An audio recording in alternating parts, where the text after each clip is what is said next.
Hello， 大家好，欢迎回到我的频道，我是 Grayson。今天要教大家如何利用免费的工具来制作影片的片头动画。影片的片头动画能够提升你个人品牌的辨识度，能提升影片的质量，还可以提高影片的观看感受。大家应该都有看过很多 YouTuber 在他们的影片里面都有他们的片头动画，大家是不是认为这需要很强的专业功底才能够制作出这样的动画？其实我们可以利用简单方法，免费的工具，也可以制作出一个我们专属的片头动画。所以今天这期影片，我就手把手的教大家如何利用免费的工具来制作出影片的片头动画，并且在影片的最后，我会告诉大家如何正确使用影片的片头动画，才不会影响影片的观众参与度，影响影片的续看率。如果你是第一次来我频道，我的频道主要是讲关于社交媒体以及网络创业内容。如果你对这内容感兴趣，欢迎订阅我的频道，一定要记得打开旁边的小铃铛，这样你就不会错过任何新影片通知了。那我们话不多说，开始我们今天的内容。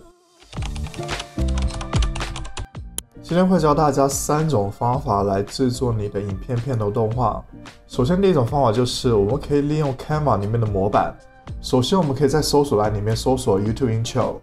在这里就可以看到很多现成的片头动画模板。如果你想预览一个模板，你可以点击这个符号，在这里选择预览此模板，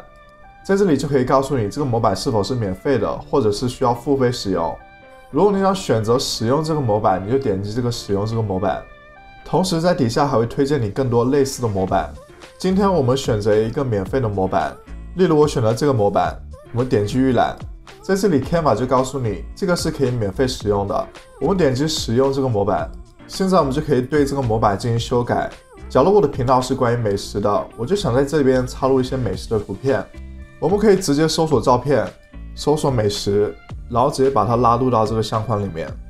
现在我们就可以看到，我们把图片已经替换成我们要的美食图片了。我们可以使用同样的方法找到另外一个美食的图片，例如我选择这个图片。现在这2张图片就已经完成了。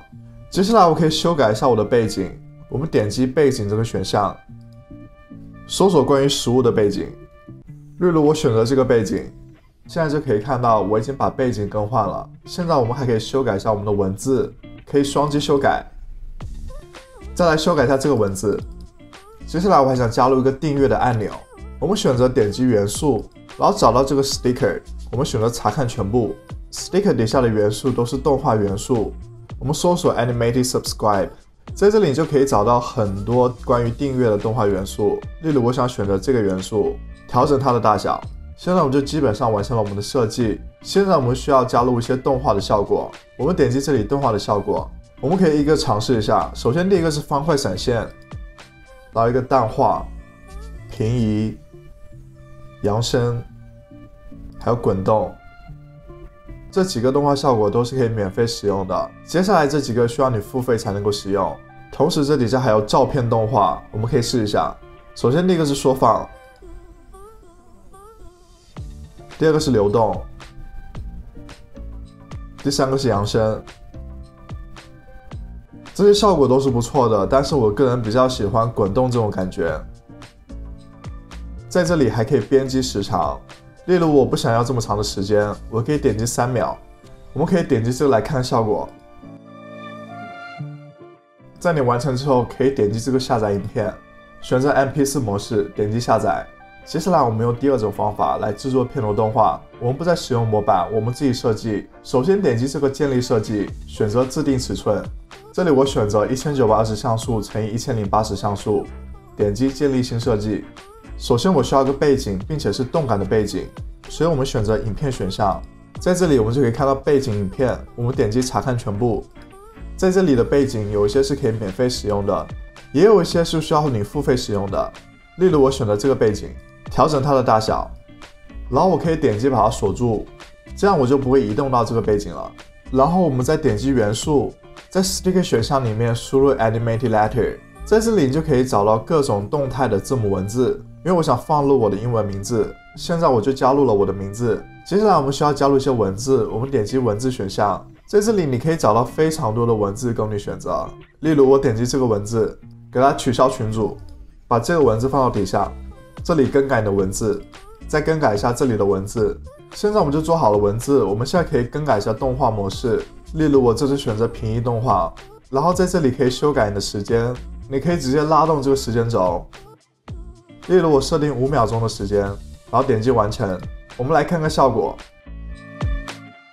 现在我们就完成了第2种片头动画，可以点击下载，选择 MP4 格式。接下来我们再制作第3种片头动画，还是一样点击建立设计，输入1920×1080像素，点击建立新设计。首先我们需要选一个背景，点击背景选项，例如我选择这个背景，然后再点击元素，同样的找到 Stickers， 在这里我输入 Animated Gradient， 在这里就可以找到很多界面颜色的动效。例如我选择这个界面动画，然后我想加入我的照片，调整一下大小，因为我想做一个阴影的效果，所以我选择调整，把亮度调到最低，把对比度调到最低，同时把饱和度也调到最低，再添加一些模糊化，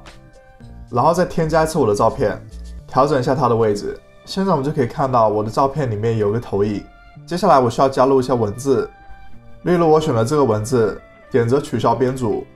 把这个去掉，然后修改文字，然后我可以加入一些文字效果，点击文字，选择效果。这里你可以选择阴影，可以选择模糊阴影，然后你可以选择空心，选择出鞘、双重阴影、色阶分离、霓虹灯、弯曲。这里我选择模糊阴影。同时我还想再丰富一下我的画面，所以我选择 Sticker 里面的元素。现在我就添加了一些元素。接下来我还想再做一个页面，选择复制页面，除了背景我们其他都删除掉。同样的，在元素栏底下搜索 Animated Subscribe， 我们需要找一个订阅的标志，例如我想选择这个标志，调整它的大小，这样我们就完成了这个订阅页面。我们现在可以设定一下动画模式，选择动画，这个页面我选择滚动，第2页我选择淡化，然后你可以修改时间，我设定每一个页面时间是3秒。